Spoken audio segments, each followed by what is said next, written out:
Prezados irmãos e prezadas irmãs, estamos diante de mais um estudo da Escola Bíblica Dominical da Igreja Evangélica Congregacional do Largo do Tanque. E hoje nós vamos dar continuidade ao nosso estudo e vamos estar estudando a lição 10, que fala como título, os sofrimentos de Jesus no Getsemane. Então, antes de nós darmos início ao nosso estudo, vamos dirigir a Deus em oração, pedindo a sua bênção para este momento. Senhor Deus e Pai, louvado seja o teu santo e poderoso nome, Senhor, porque tu és digno de todo louvor, toda honra, toda glória e toda adoração. Tu és o nosso Deus. Agora, Senhor, queríamos pedir perdão pelos nossos pecados, nossas faltas, tudo que fazemos que não te agrada. Que o Senhor possa ter misericórdia e, mediante a tua graça, perdoar nossos pecados, Senhor. E fortalece-nos na fé, na esperança, no amor. Abençoa, Senhor, agora o estudo da escola bíblica, que possamos, Senhor, estar compreendendo a lição, possamos ser edificados pela Tua palavra e que o Seu Santo Espírito possa nos estar dando aí discernimento, compreensão, Senhor. Tudo aquilo que vamos estudar. Isso é o que eu te peço, já te agradeço, em nome do Senhor Jesus. Amém. Então, vamos dar início ao nosso estudo e nós temos como texto áureo Marcos 14, 38. Vamos lá, o que diz Marcos 14, 38?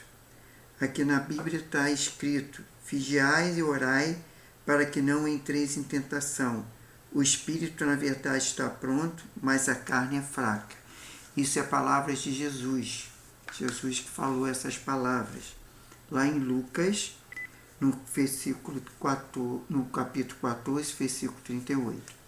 Agora vamos ter aí o objetivo da lição. Qual é o objetivo dessa lição? Esclarecer que podemos nos identificar com Jesus e na dor e no sofrimento, nos fortalecendo-nos para vencer as adversidades. Quer dizer, então essa lição vai nos esclarecer, identificarmos Jesus, na dor e no sofrimento, porque ele padeceu por nós na cruz, e nos fortalecendo para vencer as nossas dificuldades, as nossas adversidades. E vamos lá, no primeiro segunda-feira, na leitura diária, temos Efésios 5, 14. Então vamos lá para Efésios 5, 14. Vamos abrir a Bíblia em Efésios 5,14. O que diz Efésios 5,14? Diz o seguinte: pelo que diz, desperta, ó tu que dormes, e levanta-te entre os mortos, e Cristo te iluminará.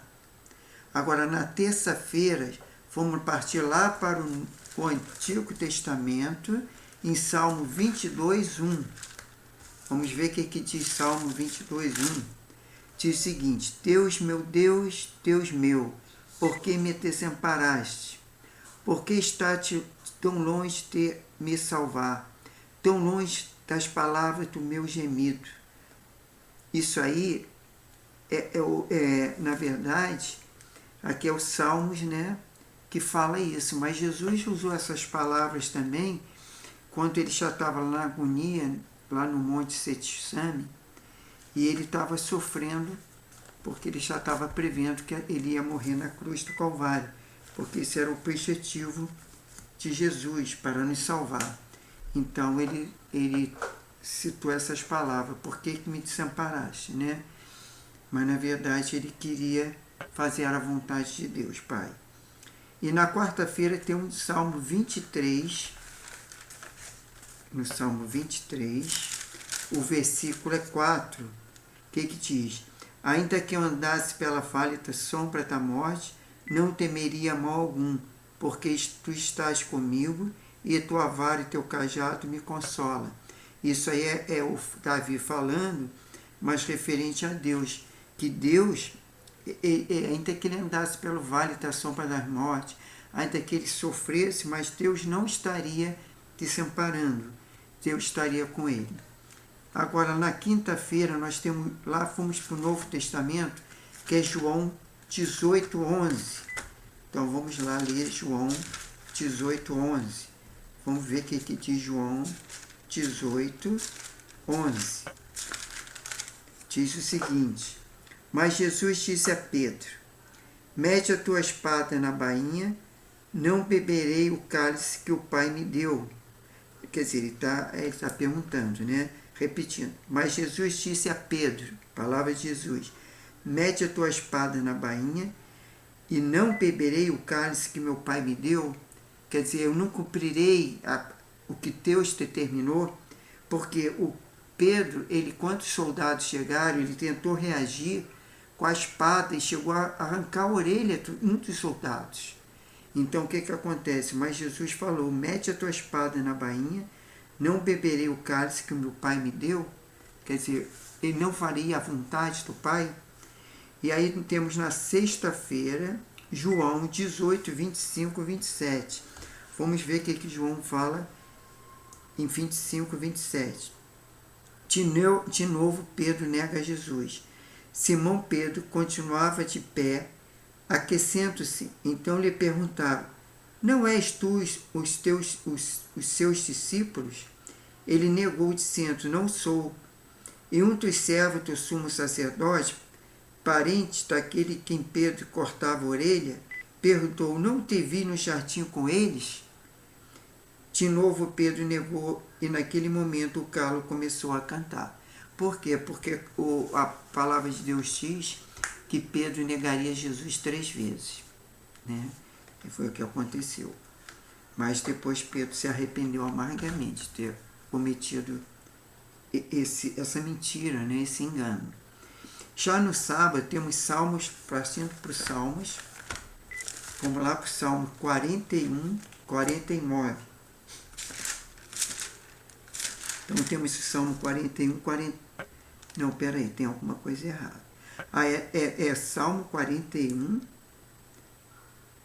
e Salmo 49, porque não tem versículo 49. O Salmo 41, ele só vai até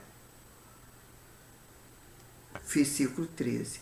Bom, vamos ler o Salmo 41 todo e depois a gente lê o 49. O que diz no Salmo 41? Bem-aventurado aquele que tende ao pobre e o Senhor livra do dia do mal.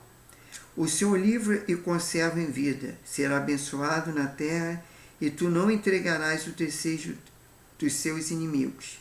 O Senhor te sustentará no leito da enfermidade e restaurará a sua cama de doença. Eu disse: Senhor, tem compaixão de mim. Sara minha alma, pois pequei contra ti. E os meus inimigos falam mal de mim, dizendo: Quanto morrerá ele e perecerá o seu nome? E alguns deles vêm ver-me de falsidade, enquanto no coração amontou a maldade. Então saí disso falam os outros. Todos que me odeiam murmuravam contra mim. Contra mim imaginaram mal, dizendo: Uma má doença lhe apegou. Está deitado e não se levantará mais. Até o meu próprio amigo íntimo, a quem eu confiava, quem comia no meu pão, levantou contra mim o seu calcanhar. Mas tu, ó Senhor, tem piedade de mim. Levanta-me para que lhe retribua. Sei que te agradas de mim, pois o meu inimigo não triunfará sobre mim. Tu me sustentas na minha integridade e me colocas diante da sua face para sempre. Bendito seja o Senhor Deus de Israel, e de eternidade em eternidade. Amém e amém. Partindo para o Salmo 49. Salmo 49 tem mais versículos, tem 20, mas vamos ler mesmo assim. Vamos lá. Ouvi isto, e todos os povos inclinais ouvidos, todos os moradores do mundo. Que humilde que é grande, tanto rico como pobre. A minha boca falará e a sabedoria, a meditação do meu coração será de entendimento. Inclina-se meu ouvido a uma parábola. Decifrarei o meu enigma na harpa, porque temerei nos dias maus. Quanto me cercar a iniquidade, os que me armam ciladas, dos que confiam nos seus bens, e se gloriam na multidão das suas riquezas. Ninguém pode remir o seu irmão, ou está o resgate dele, pois a retenção da sua alma é caríssima, e o seu recurso esgotaria antes, para que viesse para sempre e não visse a corrupção. Pois todos podem ver que os sábios morrem, que perece igualmente o louco e o bruto, e deixa os outros seus bens. O seu pensamento íntimo é que as suas casas serão perpétuas, e suas habitações de geração em geração dão às suas terras os seus próprios nomes. Todavia o homem, apesar da sua riqueza, não permanece. Mande-o como um animal que perece. Esse é o caminho daqueles que confiam a si mesmo, os de seus seguidores que aprovam a sua palavra. Como ovelhas são destinadas à sepultura, e a morte se alimentará deles. Os retos terão domínio sobre ele, e ao romper da manhã, e sua formadura na sepultura se consumirá, longe de suas mansões. Mas Deus remirá a minha alma do poder da morte, certamente me receberá. Não temas quando alguém se enriquece, e quando a glória da sua casa aumenta, pois quando morrer nada levará consigo, nem a sua glória acompanhará. Ainda que durante a vida ele tenha considerado feliz, o homem o louve quando prospera. Irá-se com a geração de seus pais, que jamais verá a luz da vida. O homem que possui riqueza sem entendimento é semelhante a um animal que perece. Então esse é o Salmo 49 na leitura de sábado. E temos domingo, partimos lá para o Novo Testamento, que é em Mateus 14, 23. Então vamos lá para Mateus 14, versículo 23. O que diz Mateus 14, 23? Diz o seguinte: despedida a multidão, ele subiu o monte para orar à parte. Ao cair da tarde, estava ali sozinho. Então, isso nós lemos a leitura diária e vamos entrar agora para a introdução da revista. A introdução diz o seguinte: enquanto esteve entre nós, Jesus passou pelas mesmas coisas que passamos. Viveu os mesmos traumas, maiores traumas. O problema que nós vivemos. Teve, inclusive, de conviver com a incerteza da morte iminente. Assim, os fatos que antecederam a sua morte são emblemáticos e que tangem a sua humanidade, pois revelam uma pessoa que, ao mesmo tempo, tinha consciência de sua missão, mas convivia com a tentação de ter abandoná-la diante do enorme desafio posto à sua frente. Todavia, veremos como ele enfrentou esses momentos angustiantes, separando por amor a nós. Agora, partindo lá para a página 46, no item 1, temos como subtítulo da revista a importância da oração. A vida de Jesus sempre foi marcada pela comunhão com Deus. Esta comunhão com o Pai foi evidenciada pelo hábito de viver em constante oração. No momento que antecederam sua morte, não foi diferente. Em meio ao sofrimento e angústia, Jesus orou intensamente. No versículo 32, vemos que Jesus levado consigo seus discípulos ao Getsemane para buscar a presença de Deus em oração. Getsemane é uma palavra cujo significado é prensa de azeite. Vem do grego Getsemane, derivado do hebraico Kat-semani. É uma transliteração do aramaico Kan-simane. O jardim Getsemane fica localizado no Monte das Oliveiras. Este monte era um local costumeiro para oração. O evangelista Lucas nos conta que Jesus passava alguns dos seus dias ensinando no templo, ao ponto do povo madrugar para poder ouvi-lo. Diz-nos Lucas que, à noite, seu pouso era no Monte das Oliveiras, conforme Lucas 21, versículo 37. Em meio a tanta solidão e sensação de abandono, Jesus ensinava aos seus discípulos sobre a oração e vigilância. A oração de Jesus era acompanhada de tristeza. Marcos nos conta que Jesus orava pedindo ao Pai que fizesse passar longe dele daquele cálice. através de suas instruções aos discípulos. Em Getsemane e de suas atitudes em oração, ele ensinou que a oração deve ser acompanhada de vigilância, conforme Mateus 26:41. E seu pedido ao Pai para que o cálice da morte lhe fosse retirado não excluiu a sua total obediência à vontade do Pai. Jesus pediu para que o cálice passasse longe dele, mas aceitou a vontade do Pai. Lucas 22:42. Número 2 da página 46 tem o sofrimento diante da morte prevista, que é o subtítulo. A sensação de solidão é uma das piores que o ser humano pode sentir.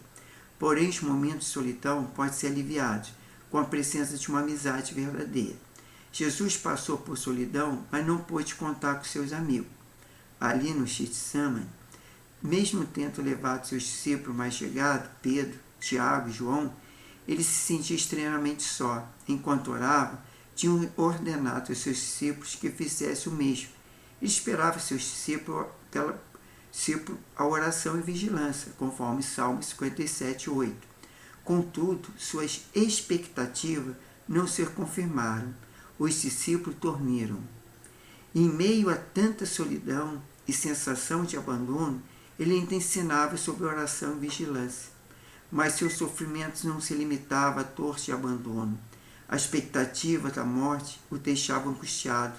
A angústia se tornara pavor diante da morte. Em nossa visão preconceituosa acerca de Jesus, poderíamos argumentar com o texto do evangelista. Como poderia o Salvador do mundo se apavorar? Mas o pavor não tomou conta de sua alma, ainda que ele enfrentou uma boa dose de cansaço físico.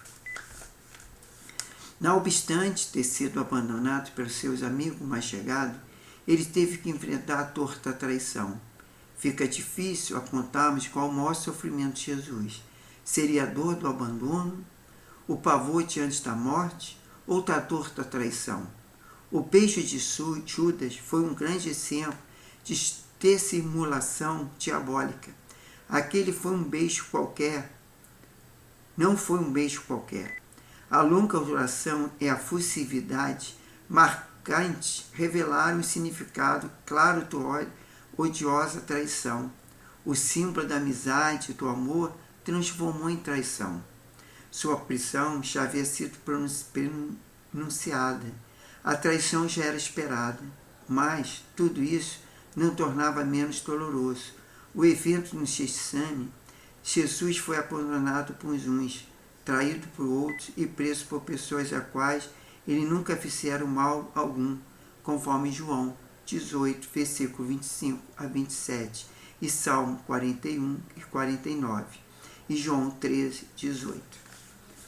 Número 3 da página 47. Tenho como subtítulo Entregando-se voluntariamente.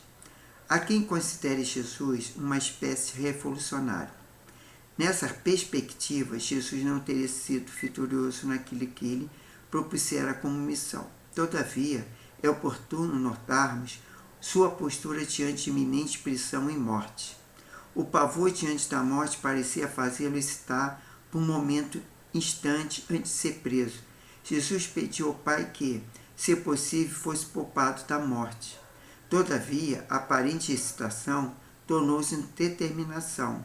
A aproximação do traidor não o fez reagir com violência. Jesus não tentou fugir diante da reação intempestiva de Pedro ou cortar a orelha do servo do sumo sacerdote, chamado por João Malco, conforme João 18:10. Ele se mostrou misericordioso, restaurando a orelha, conforme Lucas 25:51. O beijo de Judas foi um grande exemplo de dissimulação diabólica. O quadro descrito por Marcos revela um Jesus solitário. Os discípulos pareciam ainda não ter entendido sua missão, tanto que dormiram e depois fugiram. Judas havia traído e a turba, conforme Marcos 14:43, composta dos principais sacerdotes, escribas e anciões, bem como os guardas do templo, vieram para prender-lhe. Por fim, o moço que o seguia, enrolado em lençol, também o abandonou. e que Jesus deveria fazer? Fugir ou reagir?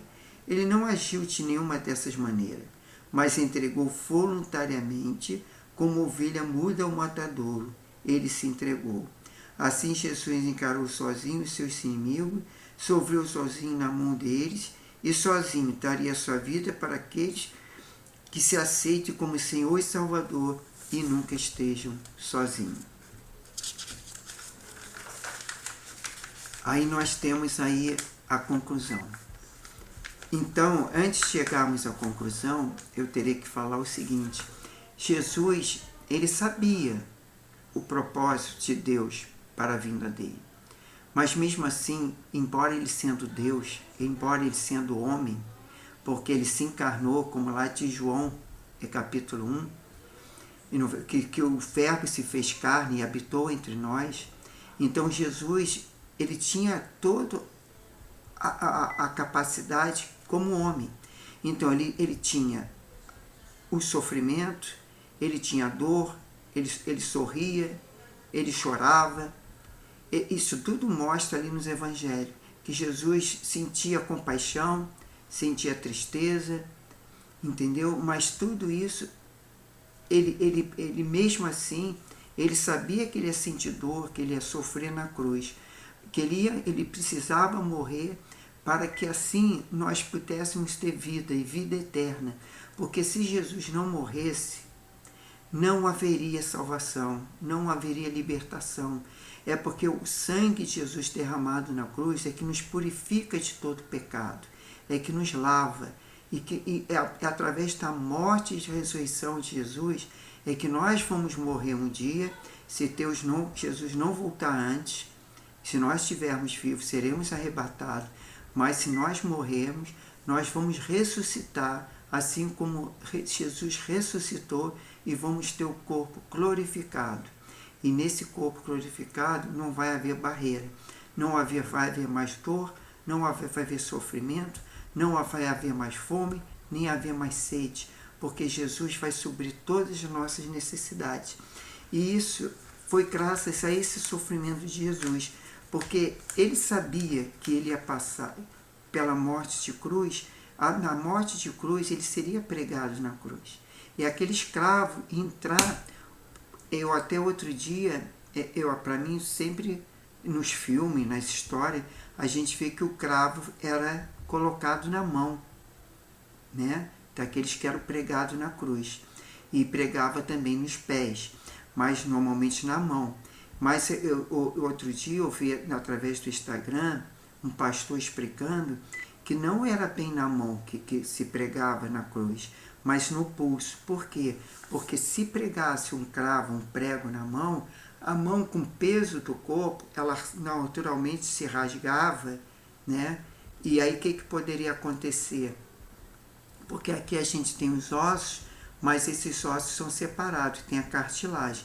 E a cartilagem ela não é tão sustentável para sustentar um corpo. Já que no pulso nós temos o osso. Então esse osso, ele é preso, entendeu? Através do corpo, e aí poderia ter mais sustentabilidade numa cruz. Mas, de qualquer forma, na mão ou no pulso, Jesus foi pregado na cruz. Ele padeceu por nós. Então, quando nós servimos a Ele, quando a gente adoramos a Ele, quando nós buscamos e aceitamos Ele como Senhor e Salvador, a gente está sendo grato a Ele pelo aquilo que Ele fez por nós. E isso nunca que a gente, por mais que a gente louve, adore a Deus, adore a Jesus, louve a Jesus, faça a sua obra, nunca vamos pagar por isso que Ele fez na cruz por nós. Porque Ele sofreu, Ele sim que pagou todos os nossos pecados. E nós somos livres, nós não devemos nada. Entendeu? A partir que nós se arrependemos dos nossos pecados, somos perdoados. E somos justos e justificados por Deus. Por isso, nós temos que crer que Jesus é o nosso Senhor e Salvador. E que Ele morreu na cruz para nos salvar. E assim temos Ele como Senhor e Salvador de nossas vidas. Agora, concluindo, vamos para a conclusão. A conclusão diz que a angústia e o sofrimento pode assolar o ser humano diante de alguma situação problemática, Nada, porém, pode ser mais angustiante que a proximidade da morte. Jesus, consciente dessa situação, viveu momentos de angústia que não pode ser comparado a nada antes vivido entre os homens. Levando sobre si o peso de cumprir a missão que lhe fora confiado pelo Pai, ele foi tentado e abandoná-la, e por um momento pareceu hesitar, mas tomando um senso de responsabilidade que era peculiar e, tendo sido fortalecido pelo Pai, venceu e abandonou e a dor. O abandono e a dor, decidindo cumprir a vontade do Pai, entregando-se voluntariamente por nós. Então, Jesus cumpriu a vontade do Pai, porque se Jesus não morresse na cruz, nós não seríamos salvos. E o mundo já tinha perecido, não ia sobrar ninguém. Mas graças a Deus, ao nosso bom Deus, que nós temos a salvação em Cristo Jesus. E pelo esse sacrifício que Jesus morrer na cruz e ressuscitar e viver eternamente, é que nós temos a fé e a esperança que um dia Jesus voltará e nós viveremos eternamente com Ele, para aqueles todos que creem e que aceitam Jesus como Senhor e Salvador de sua vida. Então, meu caro irmão ou irmã, ou caro amigo, ou cara pessoa que você ainda não aceitou esse Jesus no seu coração, não entregou tudo nas suas mãos, confiou nele, porque o que acontece quando a gente fala assim, mas o que é aceitar Jesus? O que é crer em Jesus? É aceitar, é ter Ele como Senhor, é não procurar mais imagem nenhuma para adorar, não procurar mais ninguém, imagem para que interceda por nós. O único que pode interceder por nós é Jesus, e o Espírito Santo é que Ele intercede por nós com gemidos inexprimíveis, conforme fala a palavra de Deus ali no livro de Romanos. O apóstolo Paulo diz que o Espírito Santo intercede por nós com gemidos inexprimíveis.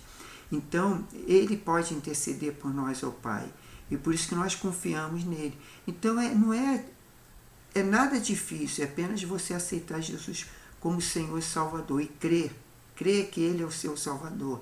Ele é o Deus verdadeiro, Ele é o caminho, a verdade e a vida. E mas ninguém vai ao Pai a não ser por Jesus. Então fica essa palavra, que Deus abençoe, que Deus tenha um dia abençoado, e nós vamos orar para que tudo isso se concretize na vida de cada um de nós. Senhor Deus e Pai, muito obrigado por essa lição. Obrigado pelo sacrifício, pela dor, pelo sofrimento de Jesus ali na cruz. Por Ele ter responsabilidade. E através dessa responsabilidade, Senhor, Ele fez isso por nós, diante do Pai, Pai. Porque Ele não hesitou ir para a cruz. Ele, embora viu o sofrimento, porque é muito triste quando a pessoa sabe que vai morrer. Ela deve ser uma angústia muito grande.